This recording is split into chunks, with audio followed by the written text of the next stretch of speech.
Chicken rezala, mutton rezala, পনির রেজালা, অনেক রকম রেজালাই বন্ধুরা তোমরা ট্রাই করেছো। তবে এইবারে একবার অবশ্যই ট্রাই করে দেখোই আলু পোস্তর রেজালা। হ্যালো বন্ধুরা, আশা করি সকলে খুব ভালো আছো। আহারে বিহারে জামাই ষষ্ঠী স্পেশাল ব্লগে তোমাদেরকে স্বাগত। বন্ধুরা, সামনেই আসছে জামাই ষষ্ঠী, আর এইবারের জামাই ষষ্ঠীতে তোমরা কিন্তু অবশ্যই একবার ট্রাই করো এই নিরামিষ আলু পোস্তর রেজালা, যা স্বাদে বর্ণে গন্ধে একেবারে রাজকীয় এক মাত্রা এনে দেবে। আর এই একদম বাদশাহী স্টাইলের আলু পোস্ত রেজালা বানানোর জন্য আমি এখানে নিয়ে নিয়েছিলাম প্রায় মিডিয়াম সাইজের 4টে মতো আলু। আলুগুলোকে আমি আগের থেকে খোসা ছাড়িয়ে জলে ডুবিয়ে রেখেছিলাম। এরপর আলুগুলোকে আমি এখানে টুকরো করে কেটে নেব। তবে নর্মালি আমরা পোস্তর জন্য আলু যেভাবে ছোট ছোট টুকরো করে কাটি, এখানে কিন্তু ততটা ছোট কাটলে চলবে না। আমি একটা আলুকে এখানে 4 টুকরো করে কেটে নিয়েছিলাম।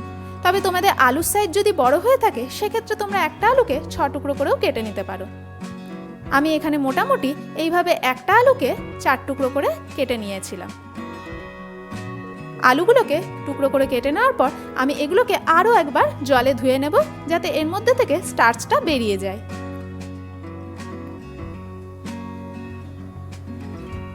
জলে ভালো করে ধুয়ে নেওয়ার পর আলুগুলোকে কিন্তু কিছুক্ষণের জন্য জল ঝরিয়ে হালকা একটুখানি শুকিয়েও নিতে হবে। ততক্ষণে বাকি রান্নার প্রসেসিংয়ের জন্য আমি কড়াইয়ে দিয়ে দিলাম বেশ খানিকটা সাদা তেল। তেলটা হালকা গরম হলে আমি এতে দিয়ে দিলাম গোটা 4টে শুকনো লঙ্কা। শুকনো লঙ্কাগুলো কিন্তু আমি এখানে ডান্টি শুদ্ধই দিয়েছি, কারণ এটাই দেখতে ভালো লাগে তাই। লঙ্কাগুলোকেও আমরা এখানে হালকা ভেজে তুলে নেব। তবে লঙ্কাগুলো আমাদের এখন প্রয়োজন নেই, এটা আমরা রান্নার শেষে ব্যবহার করব। আর ওই তেলে আমি দিয়ে দিলাম জল ঝরিয়ে রাখা আলুগুলোকে দিয়েও এখানে আমি মোটামুটি মিডিয়াম ফ্লেমে 7 থেকে 8 মিনিট মতো একটুখানি ভাজা ভাজা করে নিয়েছিলাম। দিয়ে দিলাম সামান্য একটুখানি নুন। এখানে কিন্তু আমরা হলুদ দেব না, কারণ রেজালাতে কিন্তু হলুদ ব্যবহার হয় না। নুনটা দিয়েও আমরা এটাকে ভালো করে মিক্স করে একটুখানি ভাজা ভাজা করে নেব। মোটামুটি আলুগুলো এইভাবে ভাজার জন্য আলুগুলোর মধ্যে একটা সুন্দর কালারও আসবে, আর সুন্দর একটা বাইটও কিন্তু আসবে। আলুগুলোকে মোটামুটি আমাদের 40% মতো কিন্তু এখানে ভেজে নিতে হবে।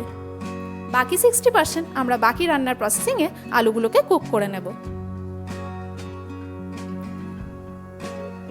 আলুগুলোতে একটা সুন্দর কালারও এসছে, আর ভালোভাবে ভাজাও হয়ে গেছে। ওগুলোকে আমরা তুলে নিলাম। আর বাকি যে তেলটা পড়ে রইলো, এই তেলেই কিন্তু আমরা বাকি টোটাল রান্নাটা করব। আমি এখানে নিয়ে নিয়েছি একটা মেজারিং কাপ, তাতে নিয়ে নিচ্ছি বেশ খানিকটা টক দই। আমার এখানে কাপটার মাপ মোটামুটি 120 ml মতো, তবে আমি এখানে মোটামুটি আন্দাজ করে 100 গ্রাম মতো দই এখানে নিয়ে নিচ্ছি। দইটা নিয়ে নিলাম একটা মিক্সিং বলে, এটা দিয়ে আমি ম্যারিনেশন করব। আর যেটুকু দই আমার কাপের মধ্যে লেগে রয়েছে সেটুকুও কিন্তু আমি নষ্ট হতে দেব না, এটাও আমি কিন্তু এখানে ব্যবহার করে ফেলবো।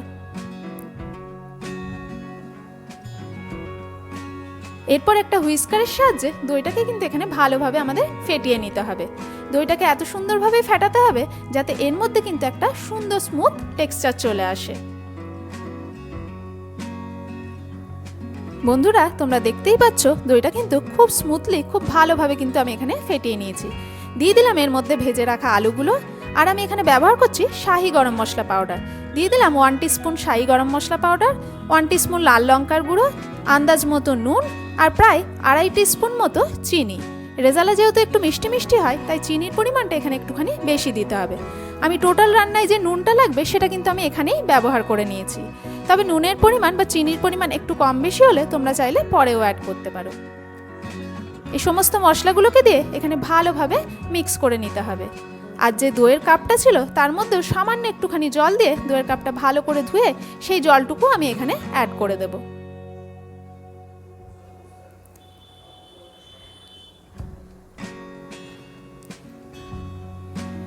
জলটাকে দিয়েও এখানে ভালোভাবে এখানে মিক্স আপ করে নিলাম। আর এটা আমি মোটামুটি আধ ঘন্টার জন্য চাপা দিয়ে ম্যারিনেশন হতে রেখে দেব। ততক্ষণে আমি বানিয়ে নেব অন্য মশলাগুলো। নিয়ে নিচ্ছি এখানে 2 টিস্পুন মতো পোস্তটাকে আমি এখানে ভালোভাবে পেস্ট করে নেব।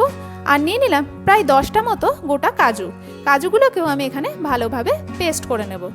আর নিয়েছি এখানে সামান্য একটুখানি দুধ, তার মধ্যে দিয়ে দিলাম 1 চিমটে মতো কেশরটাকে দিয়েও ভালো করে মিক্স করে খানিকক্ষণের জন্য রেখে দেব, যাতে কেশরটা নিজের কালারটা ভালোভাবে দুধের মধ্যে ছেড়ে দেয়।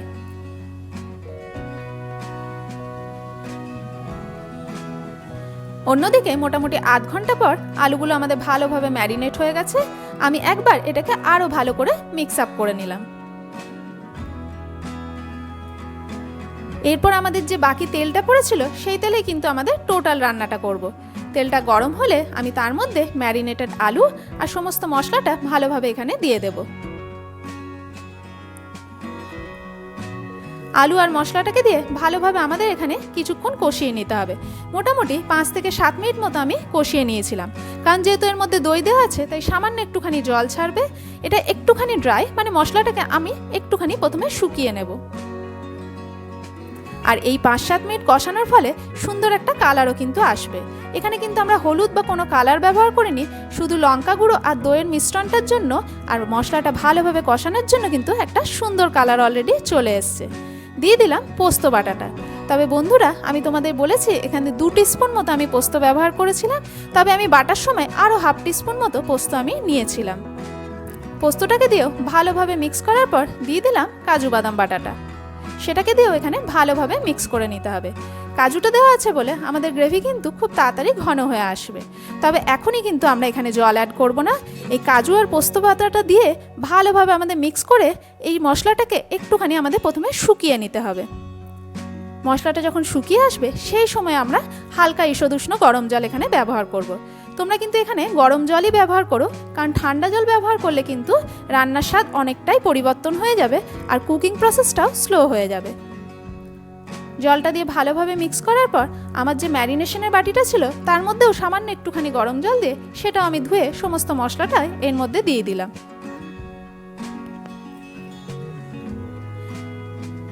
সমস্তটা দিয়ে ভালোভাবে মিক্স করে আমি মোটামুটি এটাকে চাপা দিয়ে প্রায় 10 থেকে 12 মিনিটের জন্য কুক করতে দিয়ে দেব।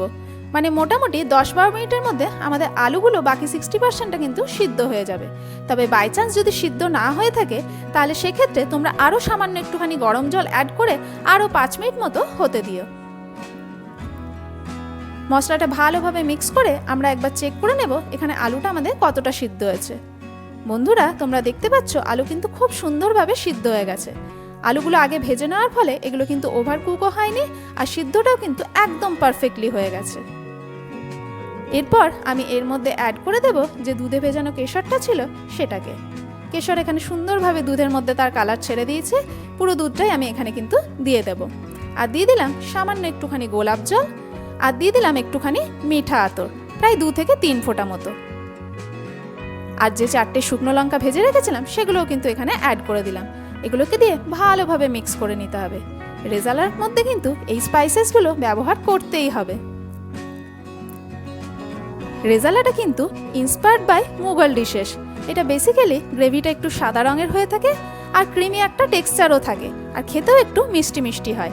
তবে আমরা যেহেতু এখানে আলু পোস্ত রেজালা বানাচ্ছি তাই টেক্সচারটা আমরা খুব বেশি ক্রিমি রাখবো না, আমি এটাকে একটুখানি ড্রাই করে নেব।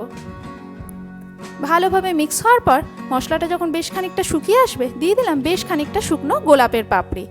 আর গোলাপের পাপড়িটা দেওয়ার পর আমরা কিন্তু আর কুক করব না, গ্যাসের ফ্লেমটা অফ করে জাস্ট চাপা দিয়ে 5 মিনিটের জন্য স্ট্যান্ডিং টাইমে রেখে দেব, যাতে সমস্ত গন্ধ সুন্দরভাবে রান্নার মধ্যে কিন্তু চলে আসে।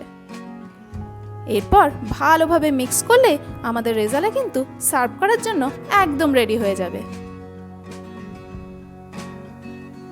বন্ধুরা, এই নিরামিষ আলু পোস্ত রেজালা কিন্তু খেতে অসাধারণ হয়। তোমরা কিন্তু অবশ্যই এবারের জামাই ষষ্ঠীতে একবার ট্রাই করো আর জামাইবাবুদের তাক লাগিয়ে দিও। এই আলু পোস্ত রেজালা যতটা কালারফুল ততটা ফ্লেভারফুল আর ঠিক ততটাই অ্যারোমেটিক। এই বাদশাহী স্টাইলের আলু পোস্ত রেজালা খেয়ে কিন্তু যে কেউ হতভম্ব হয়ে যাবে। তাই বন্ধুরা, রেসিপিটা অবশ্যই এবারে ট্রাই করো আর আমায় কমেন্টে জানিও কেমন খেতে হয়েছিল। আর আমার এই আলু পোস্ত রেজালার রেসিপি যদি তোমাদের ভালো লেগে থাকে অবশ্যই লাইক, কমেন্ট আর রেসিপিটা শেয়ার করো আর চ্যানেলটিকে অবশ্যই সাবস্ক্রাইব করো।